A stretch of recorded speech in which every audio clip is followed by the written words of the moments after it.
Did you know your MacBook Air isn't just for work?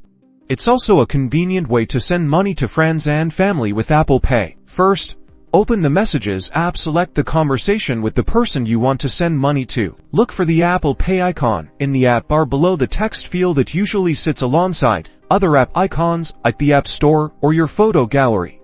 Click the Apple Pay icon. A window will pop up where you can enter the amount you want to send. Use the number pad to specify the exact amount. You can also use the plus and minus buttons to quickly adjust the amount in smaller increments if needed. Review the payment method displayed. This shows which card or Apple Cash balance will be used to send the money. Once you've confirmed the amount and payment method, click the Send button. You will be prompted to authenticate the transaction. Use Touch ID by placing your finger on the sensor. Once authenticated, you'll see a confirmation in the Messages conversation that the payment was successfully sent. Alternatively, you can send money through the Wallet app. Open the Wallet app on your MacBook Air.